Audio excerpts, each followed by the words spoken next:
जैसा कि हम लोग दर्पण में चिन्ह प्रपाटी पढ़ रहे थे। चिन्ह प्रपाटी में हमें सबसे ज्यादा देखना है चिन्ह कौन से हमारी फोकस दूरी किस दर्पण में ऋणात्मक होती है, किस दर्पण में धनात्मक होती है।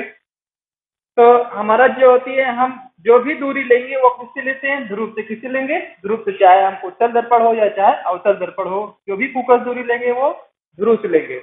जो भी दूरी लेंगे वो ध्रुव से। चाहे अब क्या होता है, आपतित प्रकाश की दिशा में जो भी दूरी होगी वो क्या होगी, धनात्मक होगी, और आपतित प्रकाश के विपरीत दिशा में जो होगा वो क्या होगी, ऋणात्मक होती। अब जैसे हमारी जो ये उच्च अवतल दर्पण है, तो अवतल दर्पण में हम अगर फोकस दूरी लेना चाहेंगे तो हम इस साइड लेंगे, जो क्या है आपतित प्रकाश से क्या है, विपरीत दिशा में।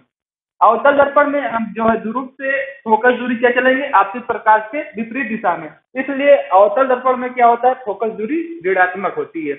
और यही हमारा उत्तल दर्पण में हम क्या होते हैं, ध्रुव से फोकस की ओर जब फोकस दूरी हमारी कहलाती है, ये क्या होता है, आपतित प्रकाश की दिशा में चलते हैं। इसलिए हमारा जो उत्तल दर्पण में फोकस दूरी होती है वो क्या होती है, धनात्मक, जो कि क्या है, आपतित प्रकाश की दिशा में नापी गई दूरी है। तो उत्तल दर्पण में हमारी फोकस दूरी धनात्मक और अवतल दर्पण में क्या होती है, ऋणात्मक। अगर हम नीचे की ओर कोई दूरी नापेंगे क्या होगी, वो ऋणात्मक। ऊपर की ओर क्या होगी, धनात्मक। अब जो होता है, हम उत्तल दर्पण और अवतल दर्पण का उपयोग कहाँ कहाँ करते हैं। तो अवतल दर्पण का उपयोग जैसे हमें कोई जो अवतल दर्पण का प्रतिबिंब सबसे बड़ा हमारा, जब कोई वस्तु फोकस और ध्रुव के मध्य रखी जाती है तो वो सीधा और सबसे बड़ा प्रतिबिंब बनता है। इसीलिए जब ध्रुव और हम फोकस के मध्य कोई वस्तु रखते हैं तो उसका सबसे बड़ा प्रतिबिंब बनने के कारण हम अवतल दर्पण का उपयोग दाढ़ी बनाने में करते हैं। और दूसरा हमारा अवतल दर्पण का उपयोग आता है, हमारे जो डॉक्टर होते हैं वो कान, नाक और गले की जांच करने के लिए अवतल दर्पण का उपयोग करते हैं।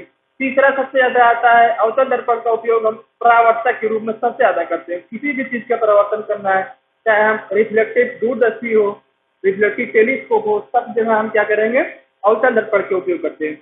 और हमारा उत्तल दर्पण का यूज में आते हैं, जैसे उत्तल दर्पण का हम यूज, जैसे कोई बड़ा क्षेत्र है, जैसे हम अपनी कोई गाड़ी चला रहे हैं या बाइक चला रहे हैं, तो मैं पीछे की ओर बड़े क्षेत्र को छोटे से एक दर्पण में देखना है, तो विस्तृत क्षेत्र को छोटे से क्षेत्र में देखने के लिए हम क्या करते हैं, उत्तल दर्पण का उपयोग करते हैं।